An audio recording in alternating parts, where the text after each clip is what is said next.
ओम गुरु ब्रह्मा गुरु विष्णु गुरुदेवो महेश्वरः गुरु साक्षात् परब्रह्म तस्मै श्री गुरवे नमः। ओम स्थापकाय च धर्मस्य सर्वधर्मस्वरूपिणे अवतार वरिष्ठाय रामकृष्णाय ते नमः। जननीं शारदां देवीं रामकृष्णं जगद्गुरुं पादपद्मे तयो श्रित्वा प्रणमामि मुहुर्मुहुः। नमः श्रीयतिराजाय विवेकानन्दसूरये सच्चित्सुखस्वरूपाय स्वामिने तापहारिणे त्वमेव माता च पिता त्वमेव बन्धुश्च सखा त्वमेव विद्या द्रविणं त्वमेव सर्वं मम देव त्वमेव सर्वं। ओम नमो भगवते रामकृष्णाय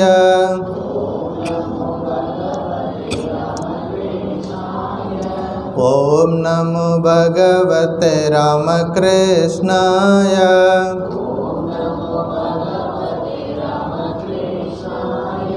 ओम नमो भगवते रामकृष्णाय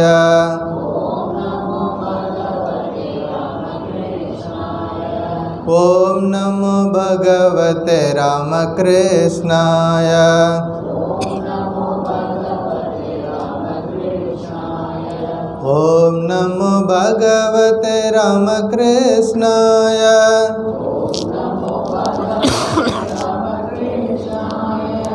ओम नमो भगवते रामकृष्णाय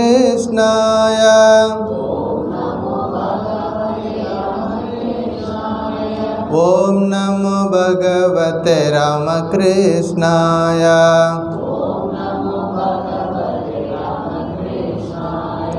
ओम नमो भगवते रामकृष्णाय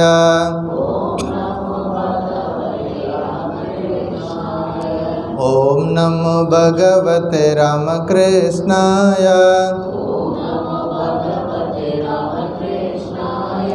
ओम नमो भगवते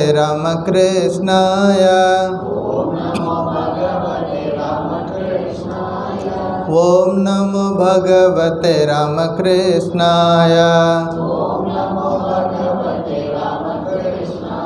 ओम नमो भगवते रामकृष्णाय ओम नमो भगवते रामकृष्णाय ओम नमो भगवते रामकृष्णाय ओम नमो भगवते रामकृष्णाय ओम नमो भगवते रामकृष्णाय ओम नमो भगवते रामकृष्णाय ओम नमो भगवते रामकृष्णाय। जय रामकृष्ण। शंकरं शंकराचार्यं केशवं बादरायणं सूत्रभाष्यकृतौ वन्दे भगवन्तौ पुनः पुनः। श्रुते स्मृते पुराणानाम् आलयं करुणालयं नमामि भगवत्पादं शंकरं लोकशंकरम्।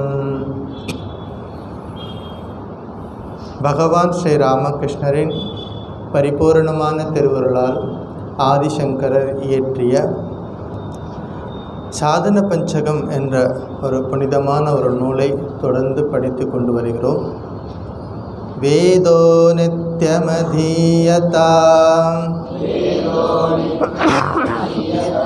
तदुदितं कर्म स्वनुष्ठीयताम्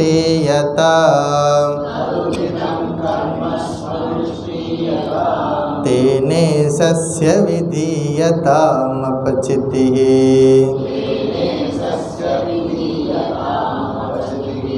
काम्ये मतिस्त्यज्यताम् पापोगः परितूयताम् भवसुखे दोषोऽनुसन्धीयताम् आत्मेच्छा व्यवशीयतां निजगृहात् तूर्णं विनिर्गम्यताम् संगसत्सु विधीयताम् भगवतो भक्तिर्दृढाधीयताम् शान्त्यादिपरिचीयतां दृढतरम् कर्मासु संत्यज्यताम् सद्विद्वानुपसृप्स्यताम् प्रतिदिनं तत्पादुका सेव्यताम् ब्रह्मैकाक्षरमध्यतां श्रुतिशिरः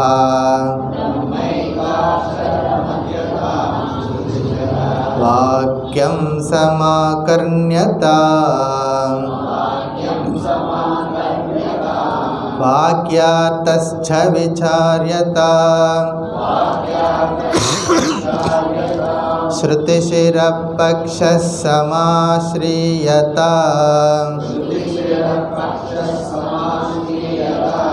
दुस्तर्गात्सु विरम्यतां श्रुतिमतः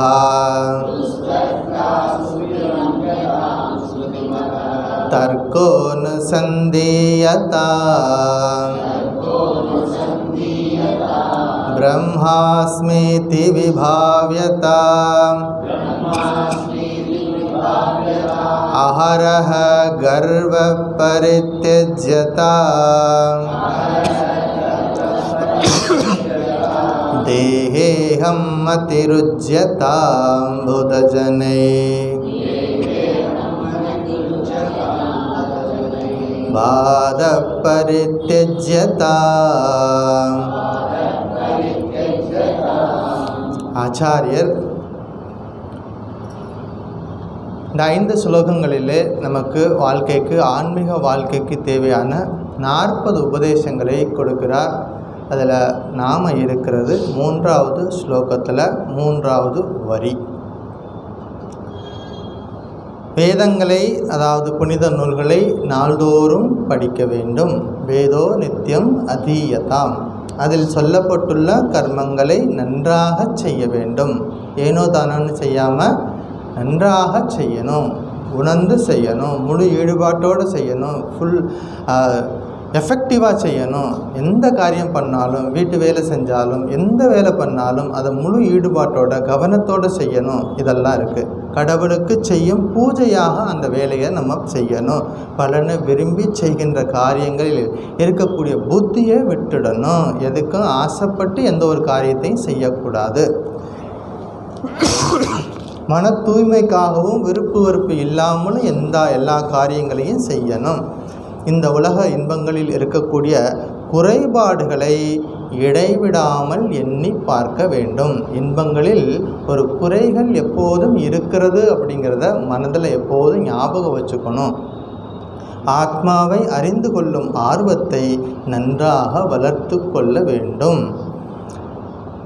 மிக விரைவாக உடல் என்ற சிறையிலிருந்து ஆன்மாவை விடுவிப்பதற்கு முயற்சி செய்ய வேண்டும். இது முதல் பேரா. 2வது பேரா, எப்பொழுதும் நல்லோர் இணக்கத்தில் இருக்க வேண்டும். பகவானிடத்தில் ஆழ்ந்த பக்தியை நாம் கடைபிடிக்க வேண்டும். மன அடக்கம் முதலான சாதனைகளை பழக வேண்டும். உறுதியாக எல்லா கர்மங்களிலிருந்தும் விரைவாக விடுபட வேண்டும். நல்ல சிறந்த ஞானியாக உள்ள தகுந்த குருவை நாடி செல்ல வேண்டும். நாள்தோறும் அவரை வணங்க வேண்டும். அவரிடமிருந்து ஓம்கார மந்திரத்தை அல்லது பரம்பொருள் தத்துவத்தை நன்றாக உபதேசம் பெற வேண்டும். வேதாந்த வாக்கியங்களை அவரிடமிருந்து நன்றாக கேட்டு தெரிந்து கொள்ள வேண்டும். 2வது பேரா. மகா வாக்கியங்களின் பொருளை நன்றாக ஆராய்ச்சி செய்ய வேண்டும். அதாவது வாக்கியார்த்தச்ச விசாரியதாம். வேதத்தின் கருத்தை நன்கு சார்ந்திருக்க வேண்டும். தேவையற்ற தர்க்கம் செய்வதிலிருந்து விலகி இருக்க வேண்டும். வேதத்துக்கு ஏற்புடைய தர்க்கத்தை பயன்படுத்த வேண்டும். நான் பரம்பொருளாக இருக்கிறேன் என்று தியானம் செய்ய வேண்டும். இதுவரைக்கும் பார்த்துருக்குறோம். கடைசியாக பார்த்தது பிரம்மாஸ்மிதி விபாவியதா. இன்றைக்கு நாம் பார்க்கக்கூடிய உபதேசம் அஹரஹா கர்வஹ பரித்யஜ்யதாம். அஹரஹா கர்வஹ பரித்யஜ்யதாம் அப்படின்னா என்னன்னு பார்ப்போம். அதாவது ஒவ்வொரு நாளும் கர்வத்தை நன்றாக விட்டுவிட வேண்டும். சுவாமி இன்றைக்கி ஒரு நாளைக்கு நான் கர்வத்தை விட்டுட்டேன் அப்படின்னா இல்லை. ஒவ்வொரு நாளும் கர்வத்தை நன்றாக விட்டுவிட வேண்டும். என்ன சொல்கிறாரு ஆச்சாரியர்? இதுவரைக்கும் இதெல்லாம் செய்யுங்கன்னு சொன்னார், இதெல்லாம் செய்ய வேணான்னு சொன்னார். செய்ய வேணாங்கிறது என்னது? துஸ்தர்க்காத்து சுவிரம்யதாம். கெட்ட தர்க்கம் பண்ணாதீங்கன்னு சொன்னார். நல்ல தர்க்கம் பண்ணுங்கன்னு சொன்னார். அகம் பிரம்மாஸ்மின்னு எப்போதும் நினைக்கணும், தியானம் பண்ணணும்னு சொன்னார். ஆனால் இன்னைக்கு ஆச்சாரியர் ஒரு எச்சரிக்கை விடுக்கிறார். தாய் குழந்தைங்க ஏதாவது சேட்டை பண்ணிகிட்டே இருந்தால் ஒரு லிமிட் வரைக்கும் பொறுமையாக பார்த்துட்ருப்பாங்க. நம்ம வீட்டு குழந்தைங்க தானே, விளையாடட்டும் அப்படின்னு பார்த்துக்கிட்டே இருப்பாங்க. ஒரு லிமிட்டை தாண்டி போகும் பொழுது அம்மாக்கிட்டேருந்து ஒரு கடுமையான ஒரு குரல் வரும், ஒரு உறுதியான ஒரு எச்சரிக்கை வரும். அல்லது ஒரு டீச்சர் ஒரு கிளாஸ் ரூமில் செட்டப் பண்ணிகிட்டே இருப்பாங்க. அப்போ ஒரு பொறுமையாக பார்த்துட்ருப்பாங்க. ஒரு லிமிட்டை தாண்டும் பொழுது அங்கேருந்து ஒரு தடி எடுத்து காமிப்பாங்க. இதுக்கு மேலே செட்டப் பண்ணிங்கன்னா தடி தான் பேசும். அப்போ என்னது? அதுக்கு பேர் எச்சரிக்கை. ஆச்சாரியர் இங்கே ஆன்மீக சாதகர்களுக்கு ஒரு எச்சரிக்கை விடுக்கிறார். ஏன் சுவாமி இங்கே மட்டும் எச்சரிக்கை விடுறார்? அப்போ அவ்வளோ முக்கியமான விஷயம்னு அர்த்தம். ஏன் எச்சரிக்கை கொடுக்குறாருன்னா இந்த இடத்துல நம்ம அவ்வளோ முக்கியமாக கவனமாக பார்க்க வேண்டிய ஒரு விஷயம் இருக்குதுன்னு அர்த்தம். என்னது? கர்வம். அஹரஹா கர்வம் பரித்யஜ்யதாம். அஹரஹா அப்படின்னா நாள்தோறும், தினந்தோறும், 24/7 எல்லா நாளும், நாள்தோறும். கர்வஹ அப்படின்னா அகங்காரம், ஈகோ, இங்கிலீஷில் சொன்னால் ஈகோ. பரித்யஜ்யதாம், திஜ்யதாம், திஜதி அப்படின்னா டு ரெனவுன்ஸ். திஜ்யதாம் பரித்யஜ்யதாம் அப்படின்னா விட்டு விடுங்கள் அப்படின்னு சொல்கிறார். எதை விடணும்? கர்வத்தை விடணும். எப்படிப்பட்ட கர்வத்தை விடணும்? நான் ஞானம் பெற்றவன். இது வரைக்கும் நம்ம என்ன கடந்து வந்திருப்பா? அந்த பாதை என்னது பார்த்துருக்குறோம்? ஆச்சாரியர் வேதம் படிக்க சொன்னார், வேதம் சொல்கிற மாதிரி நம்ம லைஃப் இருக்குன்னு சொன்னார். கடைசியாக பார்த்த உபதேசம் என்னது? நான் அந்த பரம்பொருளாக இருக்கிறேன் அப்படின்னு பார்த்தோம். அதாவது அகம் பிரம்ம அஸ்மி, நான் அந்த பரம்பொருளாக இருக்கிறேன். அந்த பரம்பொருளாக இருக்கிறேன்னு கூட நம்ம கர்வம் படக்கூடாது. ஏன்னா நான் அந்த ஞானத்தை அடைந்து விட்டேன், வேதம் சொல்லக்கூடிய அந்த கருத்தை நான் தெரிஞ்சுக்கிட்டேன் அப்படின்னு நம்ம என்ன பண்ணக்கூடாதான்? நெஞ்ச நிமித்திட்டு சொல்லக்கூடாதான். இப்போ என்ன பண்ணணும்? அந்த கர்வம் நமக்குள்ளே இருக்கக்கூடாது. அப்படிங்கிறது தான் ஞானம் பெற்ற பிறகு, அதாவது நான் அந்த பரம்பொருள் என்ற உண்மையை உணர்ந்த பிறகு அந்த ஞானத்தினால கூட கர்வம் வந்துடக்கூடாது. அப்படிங்கிறத ஒரு எச்சரிக்கையாக கொடுக்குறார். ஏன் எச்சரிக்கை கொடுக்குறாருன்னா, மற்ற கர்வமெல்லாம் வந்துச்சுன்னா போயிடும், ஆனால் இந்த வித்யா கர்வம் இருக்கிறதே அவ்வளவு விரைவாக போகாது. மற்ற கர்வங்கள், இப்போ பணம் வச்சுருக்கிறோம், பணம் படைத்தவன் சொல்லிக்கலாம், ஒரே நிமிஷத்தில் பணம் பூரா காலியாக போயிடும், ஏழையாக வந்துடுவான். ஒரு நிமிஷத்துக்கு முன்னாடி பெரிய பணக்காரன் இருந்தவர் ஒரே நிமிஷத்தில் ஏழையாக போயிடுவார். ஆனால் அதனால வந்து ரொம்ப பெரிய வருத்தப்பட மாட்டார், மீண்டும் அதை சம்பாதிச்சிருவார். இப்படி மற்ற கர்வமெல்லாம் போயிடும், ஈஸியாக போயிடும். ஆனால் வித்யா கர்வம் என்பது அவ்வளோ சீக்கிரமாக போகாது. வித்யா கர்வம் நம்ம மனசில் இடம் பிடிக்காமல் பார்த்துக்கணும். சாஸ்திரம் படிக்கணும், குருவிடம் வந்து அவருடைய அனுகிரகத்தோடு இந்த சாஸ்திரத்தை படிக்கணும். ஆனால் சாஸ்திரம் படித்தேன் அல்லது படிச்சுட்டேங்கிற கர்வம் இருக்குதே, அது ரொம்ப ரொம்ப ரொம்ப ஆன்மீக வாழ்க்கையில் தொந்தரவு கொடுக்கும். அதனால் அந்த விஷயத்துலேயும் ஜாக்கிரதையாக இருக்கணும் அப்படின்னு சொல்லிட்டு ஆச்சாரியர் நமக்கு சொல்கிறாரு. இது வரைக்கும் என்னெல்லாம் நமக்கு சொல்லி கொடுத்துருக்காரு, அந்த ஸ்டெப்பெல்லாம் ஒழுங்காக ஃபாலோ பண்ணிட்டு வந்தோம் அப்படின்னா உடல் என்ற அபிமானத்தை விட்டு விலகி ஆன்மா அப்படின்னு உணரணும்னு நமக்கு சொல்லி கொடுத்துருக்கிறார். அப்போ என்னாச்சு, நம்ம ஏற்கனவே ஒரு அபிமானத்தை விடுறதுக்காகத்தான் இந்த அகம் பிரம்மாஸ்மிக்கு வந்திருக்கிறோம். ஆனால் புதுசாக அகம் பிரம்மாஸ்மி வந்ததுக்கப்புறமா அந்த புதுசாக ஒரு கர்வத்தை நீ வச்சுக்காத. ஞானம் அடைந்து விட்டேன், எனக்கு என்ன நாலேஜும் எனக்கு கிடைச்சிருச்சு அப்படின்னு நினச்சாலே அது ஒரு பெரிய கர்வம். அதில் இருந்து மாட்டிக்க வேண்டாம். எவ்வளோ நம்ம மேலே கருணை வச்சுருந்தா, உயிர்கள் மேலே கருணை வச்சுருந்தா ஆச்சாரியர் இவ்வளோ பார்த்து பார்த்து நமக்கு உபதேசம் கொடுத்துருக்குறாங்க. அப்போ இதெல்லாம் நம்ம வாழ்க்கையில் கடைபிடிக்கணும். ஸோ ஞானம் அப்படிங்கிறது மனதின் ஒரு பகுதி. எந்த ஞானம், அதாவது ஆன்மாவை பற்றி ஒரு ஞானம் நமக்கு கிடைக்குது இல்லையா, குருநாதனோட அனுகிரகத்தால் அந்த சாஸ்திரங்களை படித்ததுனால, அவர் சொன்னபடி நம்ம வாழ்க்கையில் கடைப்பிடிச்சதுனால நமக்கு ஒரு ஞானம் வருது. அதாவது என்ன ஞானம், நான் இந்த உடம்பு இல்லை, நான் இந்த உடம்பு கிடையாது, நான் இந்த பரம்பொருள் அப்படிங்கிற ஞானம். அது மனதின் ஒரு பகுதி, அதுவே பிரம்மம் கிடையாது. இது கிளியராக நமக்கு புரியணும். பிரம்மம் அதாவது அந்த இறைவன் என்பது நமக்குள்ளே இருக்கக்கூடிய அந்த சக்தி வந்தது அது வேற, அதை பற்றின அறிவு என்பது வேற. அந்த அறிவுக்குள்ளேயே போய் சிக்கிட்டு அங்கேயே வந்து வட்டமடிச்சிட்டு இருக்கக்கூடாது, அதையும் கடந்து போகணும். எவ்வளவோ அழகாக நம்ம சாஸ்திரங்கள் சொல்லி கொடுக்குது. ஸோ வேதாந்த சாஸ்திரப்படி பிரம்மத்தை பற்றிய அறிவு கூட ஒரு காலத்தில் மித்தியாவாக போயிடும். அதையும் கடந்து போ.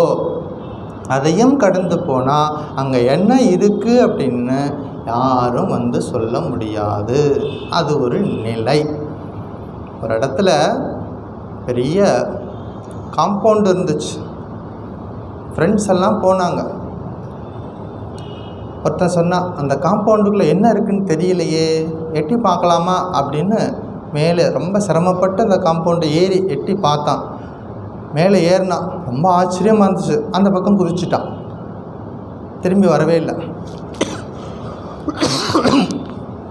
இன்னொருத்தன் எழுந்திரிச்சான், அவனும் அதே மாதிரி சிரமப்பட்டு மேலே ஏறினான். அந்த பக்கம் பார்த்தான், என்ன ஆனந்தம், அவன் அவ்வளோ ஆனந்தம். அந்த பக்கம் பார்த்ததுக்கப்புறமா குதிச்சுட்டான் அந்த பக்கம். திரும்பி வந்து இந்த பக்கம் இருக்கிறவங்களுக்கு அந்த நாலேஜ் என்ன கண்டுக்கிட்டான் அப்படிங்கிறத சொல்கிறதுக்கு வரல. எப்படி யாரெல்லாம் அந்த பிரம்ம அனுபவத்தை அடைகிறாங்களோ அதை சொல்ல முடியாது. ஸ்ரீராமகிருஷ்ணனுடைய வாழ்க்கையில் சொல்லணும்னா, பிரம்மம் எச்சில் படாதது, பிரம்மம் எச்சில் படாதது. இது எல்லாமே வாயினால் சொல்லப்பட்டு விட்டது.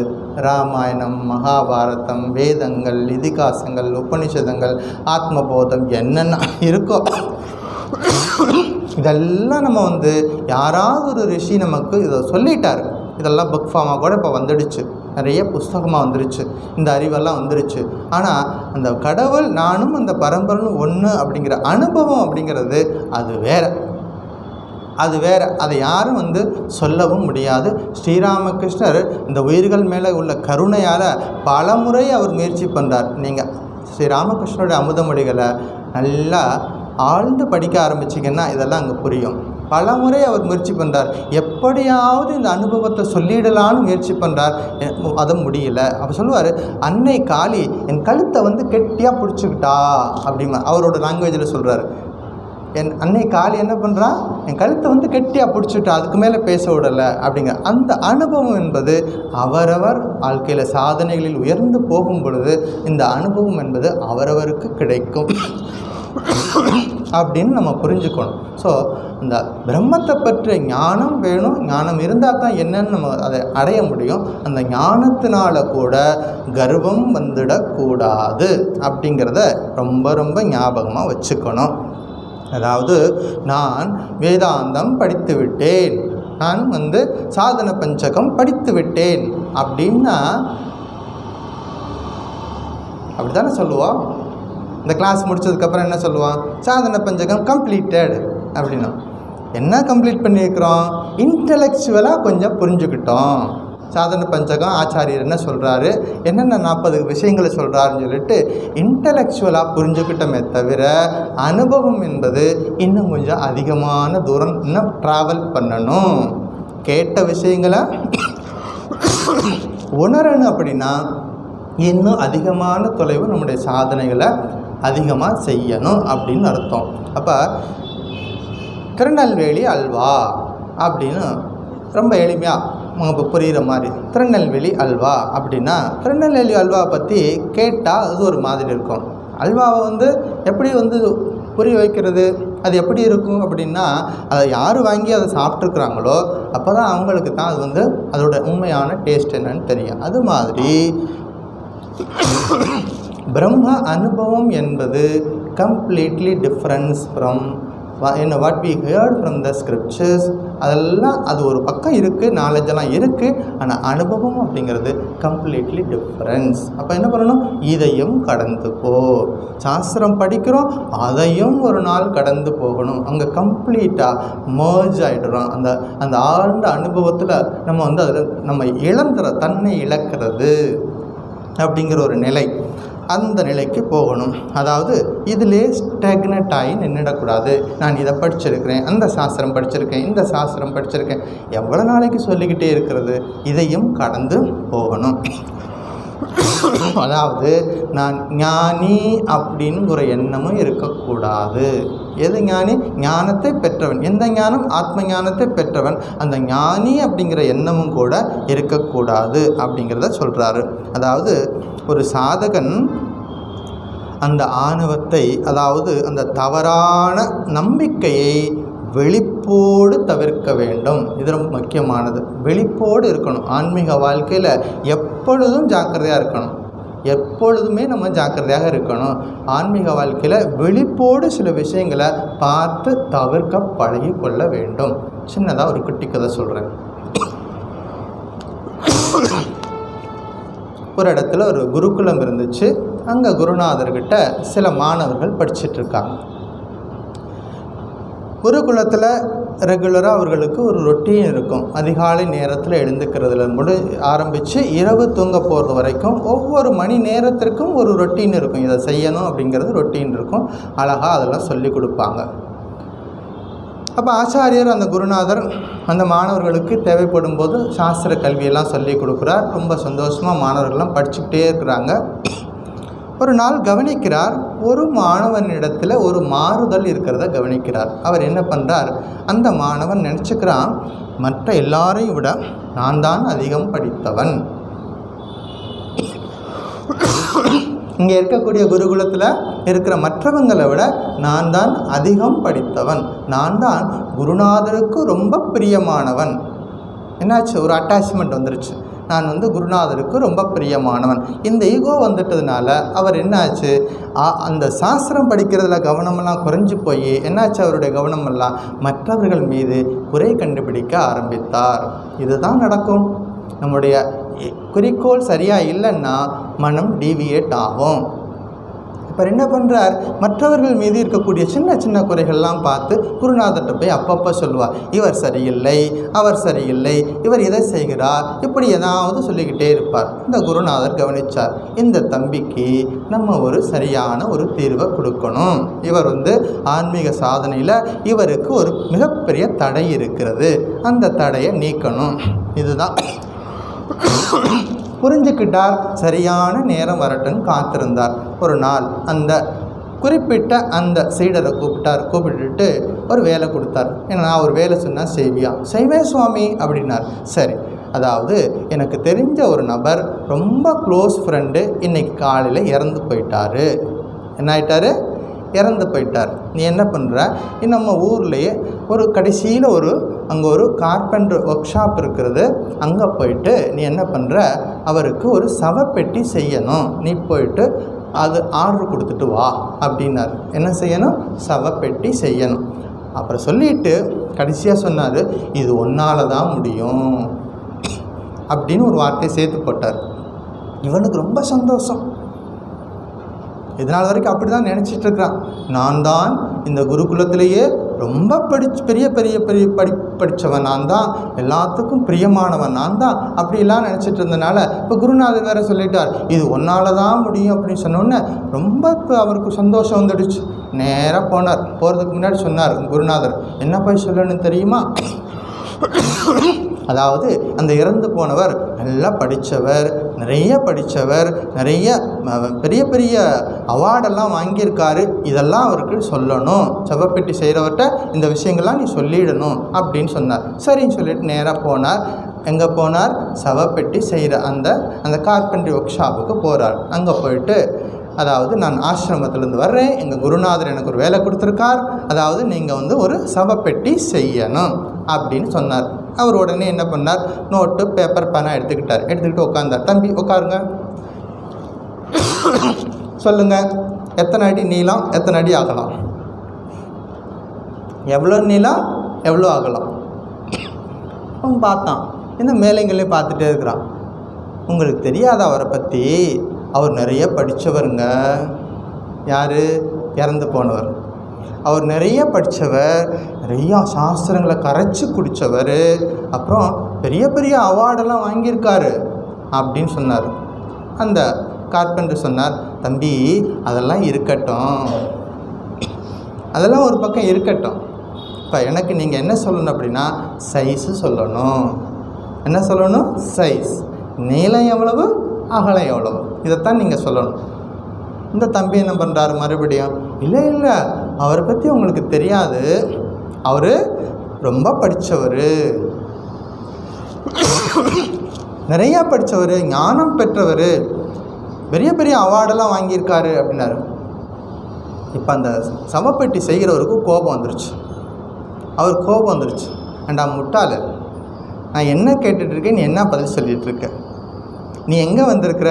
சவப்பெட்டி செய்கிற இடத்துக்கு வந்திருக்க. நான் என்ன கேட்குறேன்? சைஸு தான் கேட்குறேன். நீ சைஸை சொல்ல சொன்னால் நீ என்ன சொல்லிகிட்டு இருக்க? என்னென்னமா சொல்லிகிட்டு இருக்க? நீ சொல்கிறது எல்லாமே அவர் நல்லா படித்தவர் தான், அவர் ஞானியாக இருந்தவர் தான், அவர் பெரிய பெரிய அவார்டு வாங்கினவர் தான், அதெல்லாம் உயிரோடு இருக்கிற வரைக்கும், அவர் உயிரோடு இருக்கிற வரைக்கும் இதெல்லாம் பொருந்தும். இப்போ அவர் உயிரோடு இல்லை.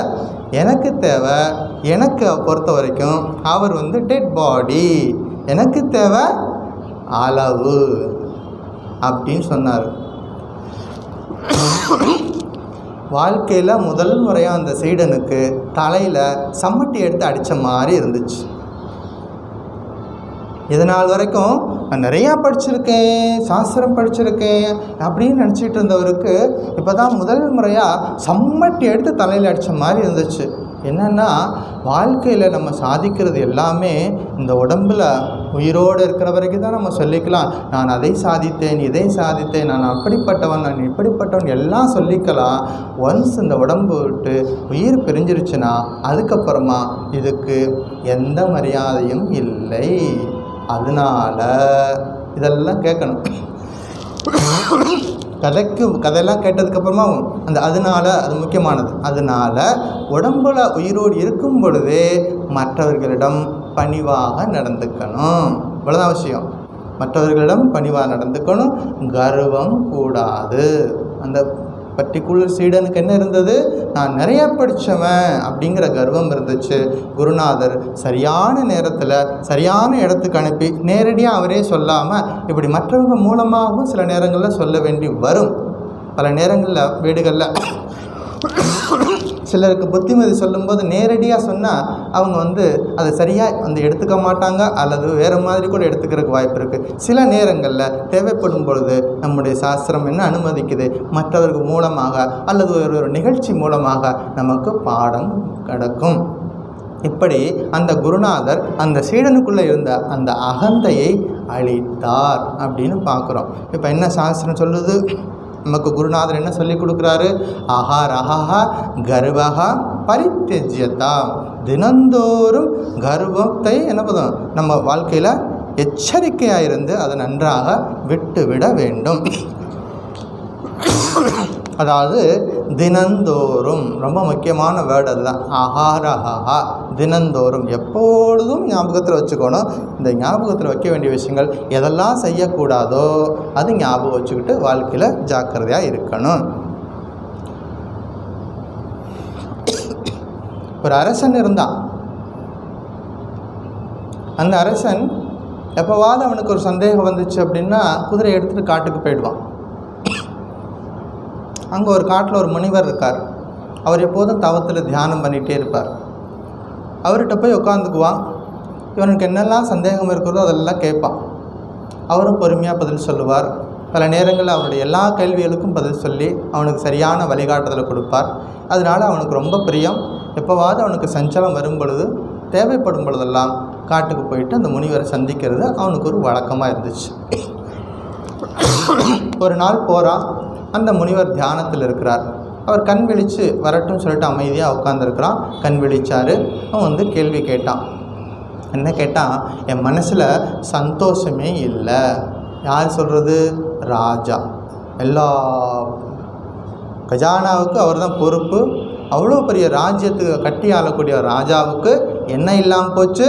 சந்தோஷம் இல்லை. மனசில் மகிழ்ச்சி இல்லை, சந்தோஷம் இல்லை, கவலையாக இருக்கேன், துக்கமாக இருக்கேன், மனுஷ படப்படான்னு இருக்குது, என்னென்னவோ சொல்கிறான். இந்த அர்ஜுனன் சொன்ன மாதிரி பகவத்கீதையில் படிச்சிருக்கோம் இல்லையா? கண்ணா, வெள்ளு என் கையிலேருந்து தானாக நழுவி விழுகுது அப்படிங்கிறாங்க அர்ஜுனன். மனசு காற்றை போல் என்னுடைய மனசை அடக்க முடியாமல் இருக்குது, இதெல்லாம் சொல்கிறான். அப்படி சொல்லிக்கிட்டே போகிறான். அந்த முனிவர் பார்த்தார், கவனித்தார், அமைதியாக சொன்னார், நான் செத்த பிறகு வா, நான் செத்த பிறகு வா அப்படின்னார். அரசன் புரிஞ்சுக்கிட்டான். ஓ, இவர் இருக்கிறனால தான் நமக்கு வரமாட்டேங்குதா. உடனே வாழை உருவினான். அவன் கையில் இருந்த வாழை உருவி அவர் முனிவரை கொல்றதுக்கு போயிட்டான். இப்போ என்ன சொல்லியிருக்காரு? நான் செத்த பிறகு வான்னு சொன்னார். அப்படின்னா இவரை கொல்லணும்னு நினச்சிட்டு என்ன பண்ணிட்டான்? வாழை உருவிட்டு முனிவரை கொல்றதுக்கு போயிட்டான். அப்போ அவர் சொன்னார், முட்டாளே, நான் செத்த பிறகு அப்படின்னா எந்த நான்? உனக்குள்ளே இருக்கக்கூடிய நான், உனக்குள்ளே இருக்கக்கூடிய அந்த நான் இறந்த பிறகு வா. நமக்குள்ளே இருக்கக்கூடிய நான் போயிடுச்சுன்னா அப்புறம் ஆனந்தம் தான் இருக்கும். அங்கே வேறு ஒன்றுமே இருக்காது, சங்கடம் இருக்காது, சஞ்சலம் இருக்காது, எதுவுமே இருக்காது. அந்த அகங்காரம் இருக்கிறதுனால தான் இதெல்லாம் மற்றதெல்லாம் வருது. ஸ்ரீதேவி இருக்கிற இடத்துல மூதேவிக்கு வேலை கிடையாது. அப்போ நமக்குள்ள ஆனந்தம் இருக்கிற பொழுது மற்ற விஷயங்கள் இருக்காது. நம்ம உண்மையிலேயே அந்த ஆனந்த ஸ்வரூபந்தான். ஆனால் நாம் என்ன பண்ணிக்கிறோம்? புதிதாக ஏதாவது ஒன்று கற்பிதம் பண்ணிக்கிட்டு நான் இது, நான் இந்த உடம்பு, நான் இது மனசு, நான் புத்தி, இப்படி ஏதாவது நமக்குள்ளே சொல்லிக்கிட்டு இருக்கிறனால அந்த ஆனந்தத்தை எங்கேயோ ஓரமாக ஒதுக்கி வச்சுட்டு லைட் அடித்து தேடிக்கிட்டே இருக்கிறோம். எங்கே தான் அந்த ஆனந்தம் இருக்குன்னு தேடிக்கிட்டே இருக்கிறோம். அல்லது என்ன பண்ணுறோம்? நம்ம இறுக்கமாக ரெண்டு கையை வச்சு கண்ணை மூடிட்டு, ஐயோ யாராவது எனக்கு வழிகாட்டுங்க, யாராவது எனக்கு வழிகாட்டுங்கன்னு சொல்லிட்டு கதறிக்கிட்டே இருக்கிறோம். நம்ம செய்ய வேண்டியதெல்லாம் ஒன்றே ஒன்று, கண்களிலிருந்து கையை எடுக்க வேண்டியது தான். அப்படின்னா என்ன அர்த்தம்? நமக்குள்ள ஆன்மா இருக்கிறது, நானந்த பரம்பொருள் அப்படிங்கிறத திரும்ப திரும்ப சொல்லும் பொழுது மற்ற விஷயங்கள் நம்மளை விட்டு தானாக விலகி போகும். ஸ்ரீராமகிருஷ்ணன் சொல்வார், அதாவது நீ கிழக்கு திசை நோக்கி போக போக போக மேற்கு திசை உன்னை விட்டு காணாமல் போயிடும். இப்போ நான் மேற்கு திசையிலேருந்து நான் விலகி போகணும் அப்படின்னா மேற்கு திசையை எங்கள் பக்கத்தில் வராதுன்னு சொல்லிகிட்டே இருந்தால் போகுமா? போகாது. ஆனால் ஆப்போசிட்டாக என்ன பண்ணணும், அதுக்கு மாற்றாக நம்ம என்ன பண்ணணும், கிழக்கு திசையை நோக்கி நம்ம நம்மளுடைய பயணம் போக போக மேற்குலேருந்து ரொம்ப தூரம் விலகி போயிடுவோம். அது மாதிரி அனாத்ம விஷயங்களை சிந்தனை பண்ணாமல் நான் ஆத்மஸ்வரூபம் அப்படிங்கிறத தொடர்ந்து சிந்தனை பண்ணணும் அப்படிங்கிறதா முக்கியமான விஷயம். ஒரு முறை நமக்கு எல்லாருக்கும் தெரிஞ்ச ஒருத்தர், அவர் ரவீந்திரநாத் தாகூர். கேள்விப்பட்டிருக்கிறீங்களா? ரவீந்திரநாத் தாகூர் அவர் மிகப்பெரிய கவிஞர், வங்காளத்து கவிஞர். அவர் ஒரு நாள் என்ன பண்ணுறார், இரவு நேரத்தில் அந்த கங்கை நதியில் எப்பொழுதும் படகு சவாரி இருந்துக்கிட்டே இருக்கும். படகு வீடுகள் கூட இருக்கிறது. அதில் உட்காந்துட்டு என்ன பண்ணுவாங்க, சில பேர் அமைதியாக இந்த கவிதை எழுதுகிறவங்க, பாடல் எழுதுகிறவங்க, ஆர்டிஸ்ட், இவங்கெல்லாம் உட்காந்து அமைதியாக சிந்தனை பண்ணி எழுதுறதுக்கு ரொம்ப வசதியாக இருக்கும். இந்த தாகூர் என்ன பண்ணுறார், ஒரு நாள் ஒரு படகு பிடிச்சிட்டு அந்த படகுல உட்காந்து போயிட்டுருக்கார். நல்ல நிலவு வெளி, வானத்தில் நிலவு இருக்கிறது, ஆனந்தமாக இருக்குது, அமைதியாக இருக்குது, நிசப்தமாக இருக்குது, சந்தோஷமாக இருக்குது. அப்படியே பேப்பர் பேனாவை எடுத்தார், கவிதை எழுதலான்னு பார்க்குறாரு. மனசு சஞ்சலமாக இருக்கிறது. மனசு ஒரு கவிதையும் வரமாட்டேங்குது, மனசில் எந்த விதமான ஒரு எண்ணங்களும் வரமாட்டேங்குது. ஏதோ ஒரு டிஸ்டர்பன்ஸ் இருந்துக்கிட்டே இருக்குது. என்ன தான் பண்ணுறதுன்னு யோசிக்கிறார். என்னால் அமைதியாக இருக்குது, அந்த போட்டு ஓட்டவனை தவிர அந்த படகுல வேறு யாரும் கிடையாது, இவர் மட்டும்தான் இருக்கார், யாருக்கிட்டையும் பேச வேண்டியதில்லை. ஆனாலும் மனசு சஞ்சலமாக இருக்குது, அந்த கவிதை எழுத முடியலை. நல்ல நிலவு ஒளி அழகாக இருக்குது, இத்தனை இருந்தும், எல்லா வசதியும் இருந்தும் கூட மனம் கோஆப்ரேட் பண்ணலை. இப்போ யோசிக்கிறார், என்ன பிரச்சனைன்னு யோசிக்கிறார். உடனே என்ன பண்ணார், படகுல இந்த வெளிச்சத்தை ஆஃப் பண்ணியாச்சு. சின்னதாக மெழுகுவத்தி இருந்துச்சு, அந்த மெழுகுவத்தி ஆஃப் பண்ணிட்டார். மெழுகுவத்தி ஆஃப் பண்ணால் இருட்டாயிடுச்சு. இப்போ பார்க்குறாரு, இருட்டாயிடுச்சு, நிலவு வெளிச்சம் அழகாக தெரியுது, மனசில் கவிதை அழகாக வந்துக்கிட்டே இருக்குது. எந்த நோக்கத்துக்காக போட்டு பிடிச்சி போய் உட்காந்தாரோ இப்போ அந்த தடையெல்லாம் நீங்கி போச்சு, கவிதை மடமடன்னு கவிதை வருது, அழகாக எழுத ஆரம்பிக்கிறார். அப்போ அவருக்குள்ள அந்த நிலவு ஒளியை தடுத்தது எது அப்படின்னா அந்த சின்ன மெழுகுவத்தி அவர் ஏதோ டிஸ்டர்பன்ஸை கொடுத்துருக்குது. அந்த மெழுகுவத்தி அணைச்சிட்டாரு, எல்லாம் நிசப்தம் ஆகிடுச்சு. நிலவொளியை பார்க்குறாரு, அந்த வெளியில் இருக்க கங்கா நதியை பார்க்குறாரு, அழகான கவிதை வருகிறது. அப்போ சின்னதாக இருக்கக்கூடிய அகங்காரம் நமக்குள்ளே இருக்கலாம், சின்ன லெவலில் கூட இருக்கலாம் அந்த அகங்காரம் அப்படிங்கிறத பார்க்கணும். அது எந்த ரூபத்தில் வந்தாலும் நம்ம ஜாக்கிரதாக இருந்து அதை விரட்டி அடிக்கிறதுக்கு தைரியம் நமக்கு இருக்கணும் அப்படிங்கிறதா நம்ம தெரிஞ்சிக்க வேண்டிய விஷயங்கள். அதாவது ஆத்ம சாதனை அப்படிங்கிறது தியானத்தின் அடிப்படையில் தோன்றும் ஒரு விஷயம். ஆத்ம சாதனையில் என்ன பண்ணணும், தொடர்ந்து மனதை ஒருமுகப்படுத்தி தியானம் பண்ணணும். நம்ம பார்த்தோம், கடந்த வகுப்பில் பார்த்தோம் எப்படி தியானம் பண்ணணும். நான் அந்த பரம்பொருள், பிரம்மாஸ்மிதி விபாவியதா, அப்படி தொடர்ந்து சாதனை பண்ணணும். இப்போ மீன் எங்கே இருக்கும், தண்ணிக்குள்ளே இருக்கும். மீன் எங்கே இருக்கும், தண்ணிக்குள்ளே இருக்கும். தண்ணிக்குள்ளே இருந்தால் தான் அதுக்கு பலம். வெளியே வந்தாச்சுன்னா, தண்ணியை விட்டு வெளியில் வந்தாச்சுன்னா மீனுக்கு பலம் கிடையாது. அதாவது தண்ணியை விட்டு வெளியில் தூக்கி போட்டாச்சுன்னா அந்த மீன் எப்படி துடிக்கும். எப்போது பார்த்துருக்குறீங்களா? மீன் தண்ணியை விட்டு வெளியில் எடுத்து போட்டாச்சுன்னா தண்ணீருக்காக திரும்பவும் நான் எப்போ அந்த தண்ணீருக்கு போவேன்னு சொல்லி துடிக்குமா. அப்படிப்பட்ட தவிப்பும் துடிப்பும் ஒரு சாதகனுக்கு ஆன்ம அனுபூதி கிடைக்கணும் அப்படிங்கிறத அந்த துடிப்பு நமக்குள்ளே இருக்கணும். உதாரணம் ஈஸியாக புரியுது. மீன், தண்ணீர். நம்ம வாழ்க்கையிலையும் அகரஹா ஞாபகம் வச்சுக்கணும். அகரஹா தினந்தோறும் நாள்தோறும் எப்பொழுதும் நான் என்னுடைய வாழ்க்கையின் நோக்கத்தை அடைவேன். வாழ்க்கையின் நோக்கம் என்னது? நான் அந்த பரம்பொருள், அந்த பரம்பொருள் தத்துவத்தை எப்போது உணர்ந்து கொள்வேன் அப்படிங்கிற ஒரு தீவிர வேட்கை இருக்கணும். இதை ஸ்ரீ ராமகிருஷ்ணனோட லாங்குவேஜில் சொன்னால் மன ஏக்கம். ஸ்ரீராமகிருஷ்ணர் அமுதமொழிகளில் பல்வேறு இடங்களில் மக்கள் கேள்வி கேட்பாங்க. அதாவது எங்களுக்கு வழி என்ன கேட்பாங்க, ஒரே ரிப்பீட்டடாக ஒரு கேள்வி வந்துட்டே இருக்கும். எங்களுக்கு வழி என்ன அப்படிங்கும்போது ஸ்ரீராமகிருஷ்ணர் சொல்வார், மன ஏக்கம்தான் முதல் தகுதி. அதிகாலை நேரத்தில் 5 மணி அல்லது 5:30 மணிக்கு பார்த்திங்கன்னா அந்த சூரியன் வருவதற்கு முன்னாடி அந்த வானத்தில் சிவப்பு கலராக இருக்கும். கிழக்கு பக்கத்தில் பார்த்திங்கன்னா செக்கச்செவேர்னு இருக்கும். அப்படி அதை பார்த்துட்டோம்னாலே நமக்கு சந்தோஷம் வந்துவிடும். நிச்சயமாக இன்னும் கொஞ்ச நேரத்தில் சூரிய பகவான் வெளியில் வரப்போகிறார் அப்படின்னு நமக்கு புரிஞ்சு போயிடும். அது மாதிரி ஆன்மீக சாதகனுக்கு இந்த மன ஏக்கம்தான் முதல்ல நமக்கு வரணும். நான் அந்த பரம்பொருள் தத்துவத்தை உணர்ந்து கொள்ள வேண்டும், அந்த தத்துவத்தை என் மயமாக பார்க்கணும் அப்படிங்கிற மன ஏக்கம் வரணும். நான் அந்த பரம்பொருள் அப்படிங்கிறத உணரணும் அப்படிங்கிற ஏக்கம் நமக்குள்ளே வரணும் அப்படிங்கிறதான். அது இப்போ எப்படிப்பட்ட ஏக்கமாக இருக்குன்னு தெரியுமா? ஸ்ரீராமகிருஷ்ணன் சொல்கிறாரு, இப்போ ஒருத்தர் படிச்சிருக்காருன்னு வச்சுருக்குங்க. படிச்சிருக்கார், நல்லா கிராஜுவேட் ஆகிட்டாரு, நல்லா வேலை படித்து முடிச்சோன்னு என்ன பண்ணுவாங்க? வேலைக்கு போவாங்க. ஒரு இடத்துல வேலைக்கு போய் வேலை பார்த்துட்ருக்கார். ஏதோ ஒரு காரணத்துக்காக அந்த வேலையை விட்டு அவரை நீக்கிட்டாங்க. அடுத்த நாள் என்ன பண்ணுவார்? வேறொரு இடத்துக்காக வேலைக்கு அப்ளை பண்ண போவார். தொடர்ந்து என்ன பண்ணுவார்? மற்ற இடங்களில் வேலை இல்லைன்னு சொல்லிட்டாங்க கூட மறுபடியும் அடுத்த நாள் ஃபைல் எடுத்துக்கிட்டு இன்னொரு கம்பெனி இறங்குவார். அப்போ அவ்வளோ தவிப்பு அவர்கிட்ட இருக்கும். எப்படியாவது ஒரு வேலையை நமக்கு வேணும் அப்படிங்கிறதுல இருக்கும். அது மாதிரி இந்த மன ஏக்கம் அப்படிங்கிறது எப்போதும் இருந்துக்கிட்டே இருக்கணும். அது ஒரு சுடர், அதாவது ஒரு தீ ஜுவாலை, அது நமக்குள்ளே எப்போதும் இருந்துகிட்டே இருக்கணும். அது அதிகமாக பார்க்கணும், குறைஞ்சு போகக்கூடாது. அது எப்படி அதிகப்படுத்துறது? ஆன்மீக சாதனை.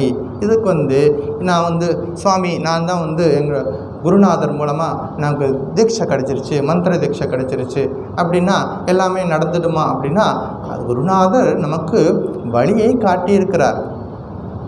பெரிய கருணை கடல், கருணை வச்சு நமக்கு என்ன பண்ணியிருக்கிறாங்க? நமக்கு அந்த வழியை காட்டியிருக்காங்க. அது ஒரு பெரிய அந்த பவித்திரமான ஸ்ரீராமகிருஷ்ண நாமத்தை சொல்கிறதுக்கு பெரும் பேர் பெற்றிருக்கணும். அப்படி ஒரு பவித்திரமான இந்த நாமத்தை சொல்கிறதுக்கு, அல்லது எந்த நாமமாக இருக்கட்டும், எந்த சம்பிரதாயமாக இருக்கட்டும், அப்போ அந்த பவித்திரமான நாமத்தை அந்த குருமாரிடமிருந்து பெறுவது அப்படிங்கிறது பெரிய ஒரு பாக்கியம். ஆனால் அதுக்கப்புறமா செய்ய வேண்டியது அப்படிங்கிறது ஒன்று இருக்குது. அவர்கள் நமக்கு வழியை காட்டியிருக்காங்க. அந்த வழியில், அவர்கள் காட்டிய வழியில் நாம் போகிறோமா அப்படிங்கிறத நமக்கு நாமளே செக் பண்ணிக்கணும். அப்போ என்ன பண்ணணும்? அவர்கள் சொன்னபடி நம்மளோட வாழ்க்கையில் சரியாக அந்த பயிற்சிகள்லாம் தொடர்ந்து செய்கிறோமா அப்படிங்கிறத நம்ம ரொம்ப கவனத்தில் வச்சுக்கணும். அதாவது அந்த தவிப்பு அப்படிங்கிறது எப்போதும் இருக்கணும். அந்த தவிப்பு எப்போ வரும் அப்படின்னா, மனசில் ஆணவம் இல்லாமல் இருந்தால் தான் அந்த தவிப்பு வரும். மன ஏக்கம் நமக்குள்ளே எப்போ வரும்? நமக்குள்ளே ஈகோ இல்லாமல் இருந்தால் தான் மனசில் அந்த தவிப்பு வரும். ஈகோன்னா என்னன்னு தெரியுமா? EGO அதானே சுவாமி, எங்களுக்கு தெரியுமே. EGO, edging God out. Edging God out அப்படின்னா நமக்குள்ளே இருக்கக்கூடிய கடவுள் தன்மையை தள்ளி வச்சிடுறோம். வச்சுட்டு என்ன பண்ணுறோம்? நமக்குள்ளே இருக்கக்கூடிய புனிதமான எண்ணங்களை, புனிதமான நினைவுகளை ஓரங்கட்டி வச்சுட்டோம்னா வேறு யார் வந்துடுவாங்க? அவங்க ஆப்போசிட் வந்துடுவாங்க. புனிதமான எண்ணங்களுக்கு ஆப்போசிட்டு மற்ற எண்ணங்கள்லாம் நமக்குள்ளே வந்துவிடும் அப்படிங்கிறது ஞாபகம் வச்சுக்கணும். அப்போ அந்த ஈகோ இருந்துச்சுன்னா மற்ற விஷயங்கள் நம்மளால் சிந்தனை பண்ண முடியாது. அதாவது ஒரு இடத்துல ட்ராமா நடக்குது, இது ஒரு ஸ்டேஜ்னு வச்சுக்கோங்க. ஸ்டேஜில் ஒரு ப்ளே நடந்துகிட்ருக்கு, ஒரு நாடகம் நடந்துகிட்ருக்கு அப்படின்னா இன்னொரு டீம் இருக்கிறாங்க. அடுத்து அவங்க மேடை ஏறணும். அவங்க இந்த டீம் நாடகம் நடந்துகிட்டு இருக்கும்போதே அவங்களும் மேடை ஏறுவாங்களா? மாட்டாங்க. அவர்கள் என்ன செய்வார்கள்? வெளியிலே காத்திருப்பார்கள்.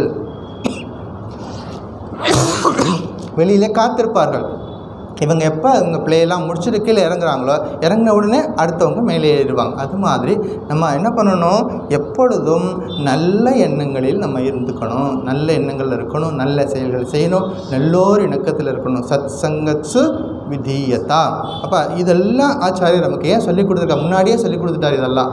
அப்போ இப்படி நான் இருக்கும் பொழுது ஒரு சாதகன் எப்பொழுதும் வழி தவற மாட்டார் அப்படிங்கிறத ஞாபகம் வச்சுக்கணும். அதாவது எப்போ இந்த ஈகோ வரும் அப்படின்னா, அறிவு முழுமை பெறாத நிலையில்.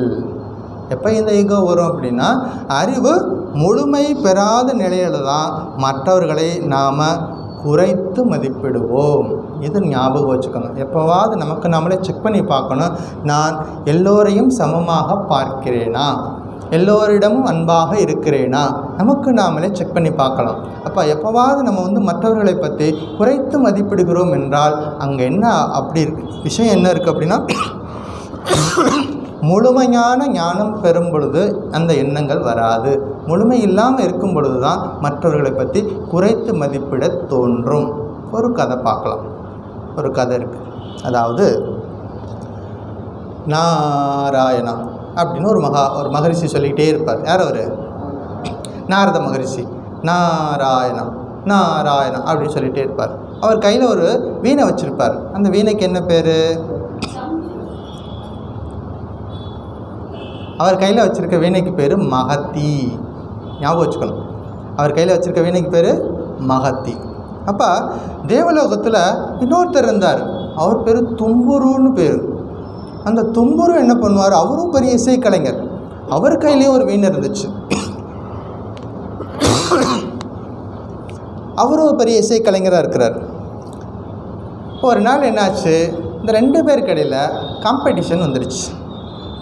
இவர் எப்போதும் நாராயண நாமம் சொல்கிறவர், கையில் வீணை வச்சுட்டு நாராயண நாமம் சொல்லுவார். அந்த தும்புரு என்ன பண்ணுவார்? அவர் கையில் வீணை வச்சுருப்பார், அவர் இறைநாமம் சொல்லிகிட்டே இருப்பார். 2 பேருக்கு இடையில் இப்போ போட்டி வந்துருச்சு. நீயா நானா வந்துருச்சா? நீயா நானா அப்படிங்கிற போட்டி வந்துருச்சு. அப்போ யார் பெரியவர், நம்முடைய 2 பேர்த்தில் யார் பெரியவர் அப்படிங்கிற போட்டி வந்துருச்சு. 2 பேர் பேசுகிறாங்க, அவங்களால ஒரு கன்க்ளூஷன் வர முடியலை. இப்போ உடனே என்ன பண்ணுறது? பஞ்சாயத்து யார்கிட்ட போயிடுச்சு? பகவான் விஷ்ணு கூட போயிடுச்சு. பகவான்கிட்ட போயிட்டாங்க 2 பேரும். பகவானே, நாங்கள் 2 பேருமே வீணை வாசிக்கிறதில்ல, 2 பேருமே கெட்டிக்காரங்க, உங்களுக்கு தெரியும், நீங்கள் சொல்லுங்கள், யார் வீணை வாசிக்கிறதில்ல கெட்டிக்காரங்க சொல்லுங்கள் அப்படின்னார். பகவான் பார்த்தார், மகாவிஷ்ணு பார்த்தார்.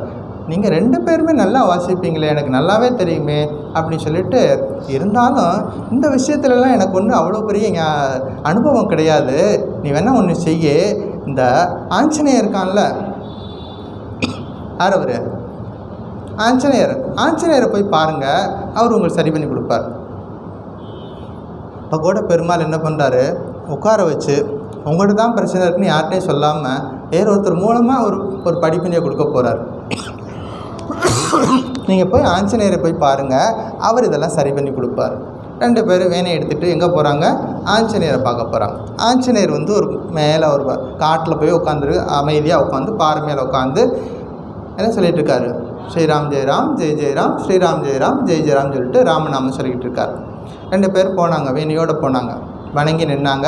ஆஞ்சநேயர் பார்த்தா, என்ன 2 பேரும் 2 பெரிய கலைஞர்களையும் முன்னாடி நிற்கிறீங்க அப்படின்னு கேட்குறார். இல்லை, எங்கள் 2 பேர்த்தில் யார் நல்லா வீணை வாசிக்கிறேன்னு நீங்கள் தான் சொல்லணும் அப்படின்னு.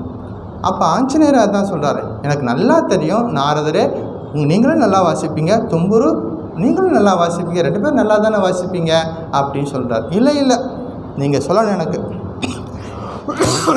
எனக்கு நீங்கள் தான் சொல்லணும். இப்போ யார் நல்லா வீணை வாசிக்கிறேன்னு நீங்கள் தான் சொல்லணும். சரி என்ன பண்ணலாம் அப்படின்னு 2 பேரையும் உட்கார வச்சார். கையில் வீணையை கொடுத்தார்.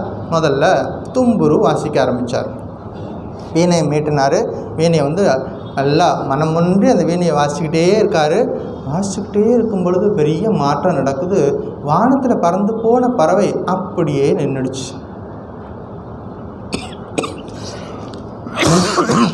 பறந்து போன பறவை அப்படியே நின்றுக்கிடுச்சு. கீழே விழுகலை, மேலே போகலை, நிற்கிது அப்படியே. காட்டில் அசைஞ்சிக்கிட்டு இருந்த செடி அப்படியே நிற்கிது. அந்த வீணையோட கானத்தை கேட்டதுக்கப்புறமா அதுக்கு பேர் தேவகானம்னு பேர். தும்புரு வாசிக்கிறதுக்கு பேர் தேவகானம், நாரதர் வாசிக்கிறதுக்கு பேர் நாரத கானம். செடி கொடியெல்லாம் அப்படியே நின்று போச்சு. சரி, இதாவது பரவாயில்ல. கடலில் அலைகள் 4 உயரத்துக்கு மேலே எலும்பும் கீழே போகும், போயிட்டு 24 மணி நேரம் அலை எழும்பிக்கிட்டே இருக்கும். இந்த வீணை சத்தம் கேட்ட உடனே என்னாச்சு? அலை அப்படியே நின்றுக்குச்சு. ஆஞ்சநேயர் பார்த்தார், பேஸ் ரொம்ப நல்லா வாசிக்கிற, பரவாயில்ல, சரி, இப்போ அடுத்து யார் வாசிக்கணும்? நாரத மகர்ஷி, இப்போ நீங்கள் தான் வாசிக்கணும் அப்படின்னு சொன்னார். நாரதர் அமைதியாக உட்கார்ந்தார். என்ன சொன்னார்? நாராயண நாம சொன்னார். வீணை எடுத்தார், வாசிக்க ஆரம்பித்தார். வாசிச்சுக்கிட்டே இருக்கார். கொஞ்ச நேரம் கழித்து பார்த்தா என்ன ஆச்சு? அந்த வீணை சத்தம் கேட்டது, அந்த வீணையோட ராகத்தை கேட்டது, கானம் கேட்டதுக்கப்புறமா நின்னப்பட்டிருந்த அலைகள் அப்படி மறுபடியும் அலைகளெல்லாம் மறுபடியும் வழக்கம் போல் அந்த எழும்புது, உயருது, எழுந்தது, இப்படி எல்லாம் நடந்துகிட்ருக்கு. அந்த காட்டில் அசைந்து நின்று போன அந்த செடிகள்லாம் அப்படியே திரும்ப வாசிக்க ஆரம்பிச்சிருச்சு. அப்புறம் என்னாச்சு, தொம்புரு வாசிக்கும் போது எதெல்லாம் ஸ்டாப் ஆச்சோ நாரதர் வாசிக்கும் பொழுது அதெல்லாம் மறுபடியும் இயங்க ஆரம்பித்தது. 2 பேரும் பார்த்தாங்க. இப்போ ஆஞ்சநேயர் பார்த்தார். இப்போ ஜட்ஜ்மெண்ட் கொடுத்தானும் இல்லையா, ஒருத்தர் வாசிக்கும் போது எல்லாத்தையும் கண்ட்ரோல் பண்ணுறாரு, இன்னொருத்தர் வாசிக்கும் பொழுது எல்லாத்தையும் ரிலீஸ் பண்ணுறாரு. இந்த 2 ஆற்றலும் இருக்குது. இப்போ ஆஞ்சநேயர் பார்த்தார். சரி 2 பேரும் உட்காருங்க, நான் கொஞ்சம் வாசித்து பார்க்குறேன். இதை எதிர்பார்க்கவே இல்லை இந்த 2 பேரும். நம்ம வாசித்தவொடனே ஏதாவது இவர் தான் சரி, இவர் தான் ஃபஸ்ட்டு, இவர் தான் செகண்ட்னு சொல்ல போகிறான்னு எதிர்பார்த்து போனாங்க.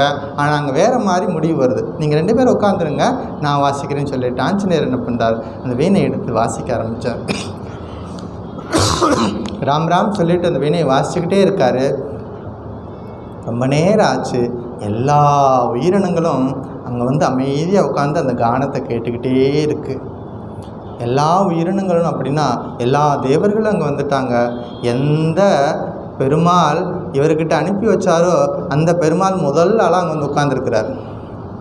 எந்த பெருமாள் ஆஞ்சநேயர்கிட்ட இந்த கேஸை அனுப்பி வச்சாரோ அந்த பெருமாள் ஆஞ்சநேயரோட இசையை கேட்டு முதல் லைன் முதலாக உட்காந்து அந்த இசையை கேட்டுக்கிட்டு இருக்கார். ரொம்ப நேரம் ஆச்சு. ஆஞ்சநேயர் கண் விழிச்சார். கண் திறந்து பார்க்குறாரு. எல்லா தேவர்களும் முன்னாடி உட்காந்துருக்குறாங்க, எல்லா மகான்கள், எல்லா ரிஷிகள் எல்லோரும் உட்காந்துருக்குறாங்க. இதெல்லாம் பார்க்குறாங்க. இப்போ அந்த 2 பேருக்கும் புரிஞ்சு போச்சு, எவ்வளோ பெரிய முட்டாள்தனம் பண்ணியிருக்கோம். இப்போ அவங்க 2 பேருக்கும் புரிஞ்சு போச்சு, ரிசல்ட் என்னன்னு நல்லா புரிஞ்சு போச்சு. இப்போ நீ பெருசா நான் பெருசான்னு அவர் சொல்லவே வேண்டியதில்லை. இப்போ யார் பெரியவர், ஆஞ்சநேயர் பெரியவராக இருக்கார் அப்படிங்கிறது புரிஞ்சு போச்சு. இப்போ அமைதியாக உட்காந்துருக்குறாங்க.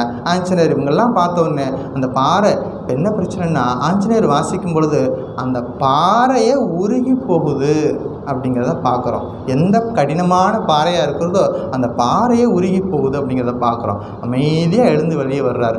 அப்போ பார்க்குறாரு. அப்போ ஆஞ்சநேயர் சொல்கிறாரு, நம்ம வாழ்க்கையில் எல்லா விதமான கலைகளையும் கற்றுக்கணும், எல்லா விதமான ஞானமும் நமக்குள்ளே இருக்கணும்.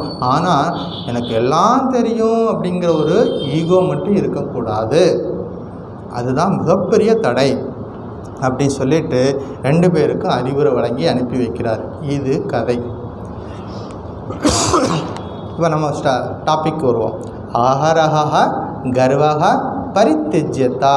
நாள்தோறும் எப்போ ஈகோ நம்ம வாழ்க்கையில் இருக்காமல் பார்த்துக்கணும். அதாவது ஞானம் முழுமை பெறாதவனிடம்தான் மற்றவர்களை குறைத்து மதிப்பிட தோணும்.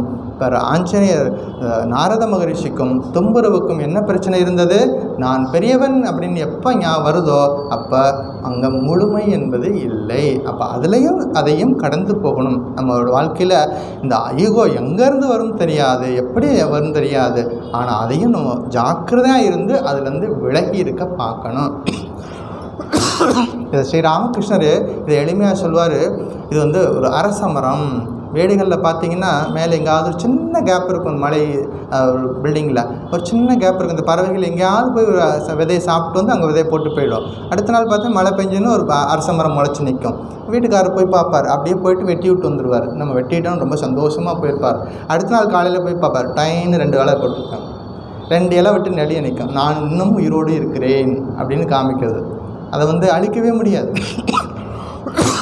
அந்த ஈகோ அவ்வளோ பலமாக இருக்கும். ஆனால் ஸ்ரீராமகிருஷ்ணன் நமக்கு எளிமையாக எப்படி சொல்லி கொடுக்குறா தெரியுமா, அந்த ஆணவத்தை அழிக்க முடியாது, அந்த ஈகோவை பகவானிடம் செலுத்து. பகவானே உன் தரிசனம் எனக்கு இன்னும் கிடைக்கலையே அப்படின்னு சொல்லிட்டு அந்த ஈகோவை அங்கே செலுத்து அப்படிம்பார். அப்போ ஒவ்வொரு விஷயத்துலையும் நமக்கு ஈகோ வரும் பொழுது நான் பகவானுடைய தரிசனம் எனக்கு கிடைக்கலையே, நான் வாழ்க்கைன்னா அந்த உன்னதமான நிலையை அடையலையே அப்படின்னு சொல்லிட்டு அந்த ஈகோவை அப்படி மாற்றி பழகணும் அப்படின்னு சொல்லி கொடுக்குறார். அப்போ கர்வம் என்பது ஆன்மீக சாதகர்களுக்கு ஒரு தடை. எல்லாருக்கும் ஆன்மீக இக வாழ்க்கையிலும் சரி, புற வாழ்க்கையிலும் சரி, அக வாழ்க்கையிலும் சரி, கர்வம் என்பது நிச்சயமாக தவிர்க்கப்பட வேண்டியது அப்படிங்கிறத பார்க்குறோம். அதாவது இந்த உயர்ந்த நிலையை வேத காலத்தில் பெண்களும் அடைந்திருந்தார்கள். ரொம்ப முக்கியமான விஷயம், நம்ம கற்றுக்க வேண்டிய விஷயம். வேத காலத்தில் பெண்களுக்கு படிப்பே கொடுக்கல அப்படின்னு ஒரு சில பேர் சொல்லுவாங்க. அப்படி கிடையாது. வேத காலத்தில் பெண்கள் ஆத்ம ஞானியாக இருந்திருக்கிறார்கள் அப்படிங்கிறதான் கார்கி, மைத்ரேயி போன்ற பெண்கள் எல்லாம் நம்ம வாழ்க்கையில் பார்க்குறோம். இன்றைக்கு வரைக்கும் இன்னும் அந்த பெண்கள் உயர்ந்த நிலைக்கு போயிட்டுருக்கிறாங்க. அவர்களுக்கு அந்த தகுதி என்பது இருக்கிறது. யாராக இருந்தாலும் அந்த தகுதியை நாம் வளர்த்து கொள்ளும் பொழுது நிச்சயமாக அந்த ஞானத்தை நாமும் அடைய முடியும் அப்படிங்கிறத பார்க்குறோம். ஸோ வேத காலத்தில் பெண்களும் இந்த அறிவை பெற்றிருந்தார்கள். குறுகிய எண்ணம் நமக்குள்ளே இருக்கும் பொழுது தான் இது போன்ற ஈகோ நமக்குள்ளே வரும். ஏன் ஈகோ நமக்குள்ளே வருது அப்படின்னா, நமக்குள்ளே இருக்கக்கூடிய குறுகிய எண்ணங்கள். நான் படித்தவன், நான் எந்த வர்ணத்தை சேர்ந்தவன், எனக்கு இவ்வளோ சப்போர்ட் இருக்கிறது, எனக்கு இவ்வளோ பணபலம் இருக்கிறது, எனக்கு இவ்வளோ ஆள்பலம் இருக்குது, இதெல்லாமே நமக்கு நாமளே ஒரு சின்னதாக போட்டுக்கிட்ட ஒரு வட்டம். அந்த வட்டத்திலேருந்து வெளியில் வரணும். அதுக்கு தான் நம்மளுடைய பாரத தேசத்தில் என்ன சொல்லி கொடுத்துருக்காங்க, வசுதெய்வ குடும்பகம். சின்ன குடும்பம் அப்படிங்கிற அந்த வட்டத்திலேருந்து வெளியில் வா, பெரிய குடும்பம் உனக்காக காத்திருக்கிறது. என்னது? வசுதெய்வ குடும்பகம். இந்த ஒட்டுமொத்த உலகமும் என் குடும்பம். எங்கேயாவது இந்த உலகத்தில் ஒரு மூலையில் ஏதோ ஒரு காரணம் யாருக்கோ ஒரு பிரச்சனை இருக்குது, அது நம்மளை பாதிக்குதா? எங்கேயாவது ஒருத்தர் கஷ்டப்படுறாங்க, நம்மளை பாதிக்குதுன்னா நம்ம சரியாக இருக்கிறோன்னு அர்த்தம். பாதிக்கலை அப்படின்னா இன்னும் நம்ம வாழ்க்கையில் இன்னும் ரொம்ப தூரம் ட்ராவல் பண்ணணும்னு அர்த்தம். அந்த கஷ்டமோ இன்பமோ துன்பமோ மற்றவர்கள் படக்கூடியது நம்ம வாழ்க்கையில் ஒரு பிரதிபலனை உண்டாக்கணும். அப்போ தான் நம்ம அந்த டிவைனோடு நம்ம எப்போதும் நம்ம கனெக்ட் ஆகிருக்கிறோன்னு அர்த்தம். இதுக்கு ஒரு பெஸ்ட்டு உதாரணம் சுவாமி விவேகானந்தர் வாழ்க்கையில் நடந்த ஒரு நிகழ்ச்சி. சுவாமி விவேகானந்தர் ஒரு நாள் நடுராத்திரியில் தூங்கிட்டு இருக்கார். நடுராத்திரி 2 மணி, சுமார் 2 மணி. அப்போ ஒரு நாள் தூக்கமே வரல. அவர் எழுந்து நின்று உட்காந்து ரொம்ப படபடப்பாக இருக்கார். ரொம்ப அவருக்கு அவர் எப்போதும் அமைதியாக சாந்தமாக இருக்கக்கூடிய சுவாமிஜி அதுவும் நடுராத்திரியில் ரொம்ப படபடப்பாக நடந்துக்கிட்டே இருக்கார். இப்போ அடுத்த அறையில் தூங்கிட்டு இருந்த ஒரு பிறவி என்ன பண்ணுறார், எழுந்து போய், சுவாமிஜி நீங்கள் தூங்கலையா அப்படின்னு கேட்குறார். இல்லை, எனக்கு தூக்கம் வரலை. ஏன் உங்களுக்கு தூக்கம் வரல சாமி? நீங்கள் போய் படுத்துக்கோங்க, ஒன்றும் பிரச்சனை இல்லை, படுத்துக்கோங்க. இல்லை, எனக்கு தூக்கம் வரல. ஏன் தெரியுமா? இந்த உலகத்தில் எங்கோ ஒரு மூலையில் அவர் சொன்ன வார்த்தை தான், எங்கோ ஒரு மூலையில் மக்கள் கஷ்டப்படுறாங்க. அந்த துயரம் என் தூக்கத்தை கெடுக்கிறது. இப்போ கூட இந்த சுவாமி சொன்னார், இல்லை சுவாமி, அவர் சின்ன குழந்தைக்கு சொல்கிற மாதிரி சொல்கிறார். இல்லை சுவாமி, அதெல்லாம் ஒன்றும் இருக்காது, நீங்கள் போய் படுங்க, நாளைக்கு பார்த்துக்கலாம் அப்படின்னு சொல்லிட்டு அவர் என்ன பண்ணுறாரு, படுக்க போயிடுறாரு. மறுநாள் காலையில் நியூஸ் பேப்பர் பார்க்குறாங்க.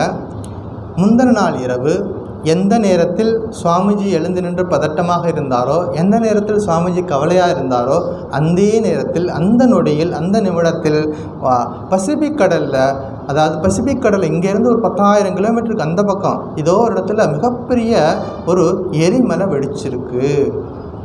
சாதாரண மலைகள் இருக்கும். அந்த மலையில் மக்கள் வாழ்ந்துட்டுருப்பாங்க, வீடு கட்டி வாழ்ந்துட்டுருப்பாங்க. அவர்களுக்கு தெரியாது, அது ரொம்ப சந்தோஷமாக இருக்கும். மரங்கள் இருக்கும், செடி கொடிகள் இருக்கும், விவசாயம் பண்ணிகிட்ருப்பாங்க. அந்த மலை மேலே எல்லாம் நடந்துகிட்ருக்கும். திடீர்னு அந்த மலை வெடிச்சிருச்சுன்னா யாராவது இது நினச்சி பார்க்க முடியுமா? அந்த மாதிரி அந்த எரிமலை என்பது நமக்கு தெரியாது வல்கனேஷ், அது திடீர்னு வெடிச்சிடும். இப்போ ஆயிரக்கணக்கான மக்கள் இறந்து போகிறாங்க. அந்த நிகழ்ச்சி வருது. அதுதான் இந்த பசிபிக் ஓஷன் பகுதியிலேயே நடந்த மிகப்பெரிய விபத்து இன்னைக்கு வரைக்கும். அப்போ அப்படிப்பட்ட ஒரு விபத்து, சுவாமிஜி எங்கே இருக்கார்? இந்தியாவில் ஏதோ ஒரு மூலையில் இருக்கார். அவர் அவ்வளவு துல்லியமாக இருக்குது மனிதனுடைய இந்த துடிப்பு. அவர் அவ்வளவு துல்லியமாக கண்டுபிடிக்கிறார். எங்கேயோ ஒருத்தன் கஷ்டப்படுறது அப்படிங்கிறது கண்டுபிடிக்கிறார் அப்படின்னு பார்க்குறோம். இப்படி ஆன்மீக சாதகர்கள் நம்ம வாழ்க்கையில் நமக்கு நாமளே வச்சுக்கக்கூடிய டெஸ்ட் என்ன அப்படின்னா, மற்றவர்கள் படக்கூடிய கஷ்டம் துன்பத்தினால என் மனம் பரிதவிக்கிறதா?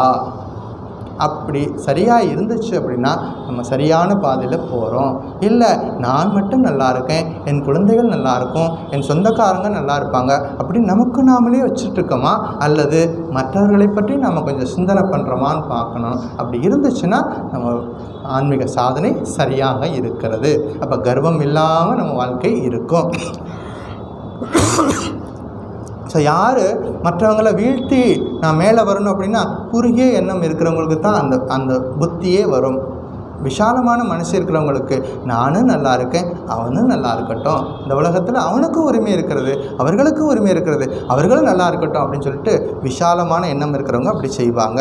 அதாவது உலகியல் பெருமைகளும் சிறுமைகளும் ஞானியை பாதிக்காது. இது கடந்த வகுப்புலையும் இந்த கருத்தை சொல்லியிருக்கிறேன். நம்ம வாழ்க்கையில் நடக்கக்கூடிய எந்த ஒரு நிகழ்வும் நம்முடைய சாதனைகளை பாதிக்கக்கூடாது. அது நல்லதோ கெட்டதோ நம்முடைய சாதனைகள் தொடர்ந்து நடக்கணும்னா பாதிக்காமல் இருக்குதா, அப்போ நம்ம சரியான பாதையில் போகிறோம் அப்படிங்கிறத பார்க்குறோம். ஒரு சின்னதாக ஒரு கதை.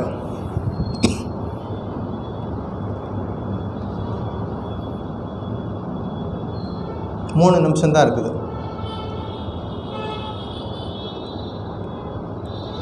ஒரு அரசன் இருந்தான். அவன் காட்டுக்கு போவான், அங்கே இருக்கக்கூடிய முனிவர்களோட பேசுவான், விளையாடுவான். ஒரு முறை பார்க்குறான், காட்டுக்குள்ளே இந்த முனிவர் இருக்கார். ரொம்ப சாதாரணமாக அவருக்கு தேவையான உணவு உடை கூட ரொம்ப கஷ்டப்படுறார்.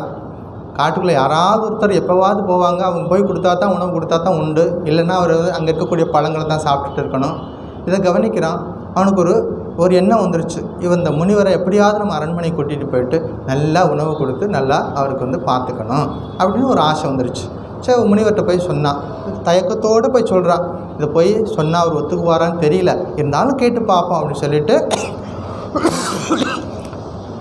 முனிவரே நான் ஒரு ஆசை இருக்குது எனக்கு, நீங்கள் என் கூட வாங்க, அரண்மனைக்கு உங்களை கூட்டிகிட்டு போகிறேன் அப்படின்னு. இவன் என்ன நினச்சான், அதெல்லாம் எனக்கு எதுக்குப்பா, நான் இங்கேயே இருந்துக்கிறேன் அப்படின்னு அவர் சொல்லுவாருன்னு நினச்சிட்டு போய் கேட்டான். ஆனால் அவர் என்ன சொல்லிட்டார், கிளம்பு போகலாம் அப்படின்ட்டார். கேட்ட உடனே என்னாச்சு, புறப்பட்டு போகலாம் அப்படின்னாரு. புறப்பட்டு போகலாம் அப்படின்னா அவன் குதிரையில் வந்திருக்கிறான். குதிரையில் ஏறி உட்காரு, இப்படி தான் அவங்க கெஸ்ட்டை கூட்டிகிட்டு போவியா, கெஸ்ட்னால் என்ன பண்ணணும், போயிட்டு என்ன பண்ண, போய் பல்லக்கு அனுப்பி வை அப்படிங்கிறாரு. அவனுக்கு அது அடுத்த அதிர்ச்சி வருது. என்னது, இவர் பேசாமல் நம்ம கூட குதிரையில் ஏறி வந்துடுவார்னு பார்த்தா இப்போ என்ன கேட்குறாரு, தனியாக பல்லக்கு வேறு கேட்குறாரு. சரின்னு சொல்லிவிட்டு வாக்கு கொடுத்தாச்சு முனிவருக்கு. நேராக அரண்மனைக்கு போனான். போயிட்டு பல்லக்கை தூக்கியெல்லாம் கூப்பிட்டு போயிட்டு அந்த இடத்துல முனிவர் இருக்கார், அவரை கூட்டிகிட்டு வாங்க, நல்லா உபசரித்து கூட்டிகிட்டு வாங்கன்னு சொல்லிட்டான். அவங்க வந்தாங்க, உட்கார வச்சாங்க, சந்தோஷமாக போனாங்க. ஆனந்தமாக சிரிச்சுக்கிட்டே போகிறார் முனிவர். அரண்மனை கொண்டு போனாங்க.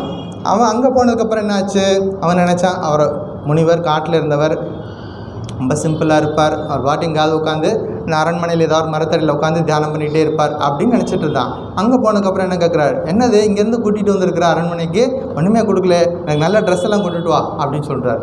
இவனுக்கு அதிர்ச்சி மேலே அதிர்ச்சி நடந்துக்கிட்டே இருக்குது. என்னது அது நல்ல ட்ரெஸ் எல்லாம் கேட்குறாரு அப்படின்னு சொல்லிட்டு அதையும் கொடுத்தான். அது பத்தாது சொல்லிட்டு நல்லா ஸ்பெஷல் சாப்பாடெல்லாம் கேட்குறாரு. அதையும் எல்லாம் செய்து போட்டுகிட்டே இருக்கிறான். இவனுக்கு ரொம்ப சங்கடமாக போச்சு. எப்பொழுதும் இவர் சங்கடமாக இருக்கும் பொழுதெல்லாம் அந்த முனிவர்கிட்ட போவான், அவர்கிட்ட போய் பேசினாலே இவனுக்கு சாந்தமாயிடும். இப்போ என்னாச்சு, அவர் வந்ததுலேருந்தே இவன் நிம்மதியே போச்சு. அரண்மனைக்கு அவர் வந்ததுலேருந்தே இவன் கொஞ்சம் நஞ்சம் இருந்த நிம்மதியும் போயிடுச்சு.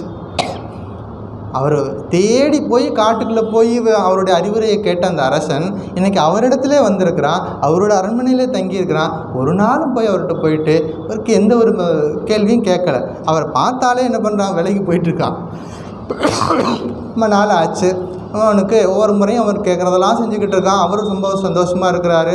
அரண்மனையில் அவர் உலாவிட்டு இருக்கிறாரு. கொஞ்ச நாள் கழித்து இவனுக்கு ரொம்ப சங்கடமாகி போச்சு. மனசில் ஒரு கேள்வி இருந்துக்கிட்டே இருக்குது. இந்த கேள்வி இன்றைக்கி கேட்டே ஆகணும் அப்படின்னு சொல்லிட்டு பக்கத்தில் போய் உட்காந்துட்டு, சுவாமி உங்கள்கிட்ட ஒரு கேள்வி கேட்கணும், நல்லா கேளு, நீ தான் எப்போவுமே என்கிட்ட கேள்வி கேட்பியே அப்படின்னு.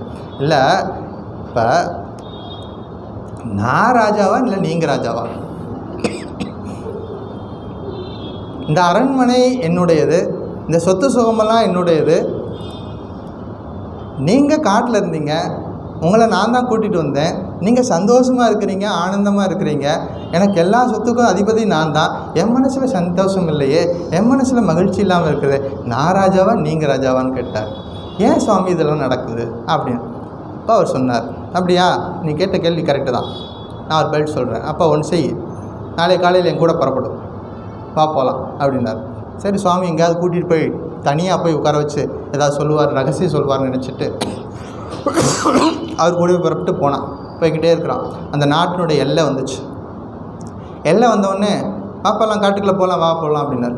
சுவாமி நான் எப்படி வர முடியும், நீங்கள் போங்க அப்படின்னா. நான் எப்படி வர முடியும்? எனக்கு ராஜ்யம் இருக்குது, மக்கள் இருக்கிறாங்க, கஜானாவெலாம் இருக்குது, சொத்துலாம் இருக்குது, அதெல்லாம் விட்டுட்டு வர முடியாது, நீங்கள் போங்க அப்படின்னா. அப்போ அவர் சொன்னார், இதுதான் நீ கேட்ட கேள்விக்கு பதில். உன்னோட அரண்மனைக்கு வந்தேன், அங்கே தங்கியிருந்தேன், நீ என்னென்னமோ விதவிதமான உணவுகள் கொடுத்த, விதவிதமான துணிமணியெல்லாம் கொடுத்த, எல்லாத்தையும் நான் வச்சுக்கிட்டேன், இந்த அப்படி நீ கொடுத்த துணிமணிலாம் வாங்கிக்க. நான் இப்போ சந்தோஷமாக நான் காட்டுக்கு போகிறேன், நீ வர முடியுமா? அது எப்படி சாமி முடியும்? வர முடியாது. அப்போ சொன்னார், எது உன்னை தடுக்குது? உன் மகிழ்ச்சிக்கு எது தடையாக இருக்கிறது? அந்த பொசசிவ்னஸ். நான் இதெல்லாம் எனக்கு சொந்தமானது. இதெல்லாம் எங்கே இருந்துருது? பூர்த்தி அடையாத ஞானம் இருந்துச்சுன்னா இதெல்லாம் வரும்.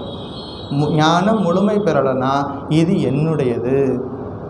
எப்போ முழுமையான ஞானம் என்ன எப்படி செய்யும்? இது பகவானுடையது. நமக்கு எவ்வளோ பெரிய சொத்து இருந்தாலும், எவ்வளோ பெரிய பதவி புகழ் எல்லாம் இருந்தாலும் இது பகவானுடையது அப்படிங்கிற எண்ணம் நமக்கு வரணும். அப்படி வரும் பொழுது ஆன்மீக வாழ்க்கையில் எல்லா தடைகள்லேருந்து நம்ம விலகி போக முடியும்.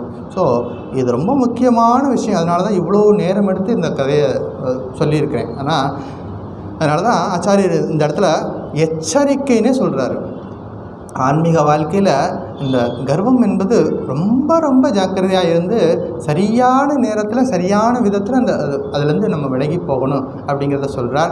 எனக்கு நிறைய விஷயங்கள் சொல்லணும்னு நினச்சிருந்தேன். இந்த வாரத்தில் சங்கராச்சாரியரோட பர்த்டே வந்துருந்துச்சு, ராமானுஜருடைய பர்த்டே வந்துருச்சு. அதை பற்றியெல்லாம் பேசணும்னு நினச்சிருந்தேன். ஆனால் நேரம் இல்லாததுனால அது சொல்ல முடியலை. அடுத்த வாய்ப்பு கிடைக்கும்போது அதையும் பேசுவோம். ஸோ மீதி இருக்கிறத அடுத்த வாரம் பார்ப்போம். ஓம் சாந்தி சாந்தி சாந்தி. ஹரி ஓம் தத்சத். ஸ்ரீராமகிருஷ்ணார்ப்பணமஸ்து.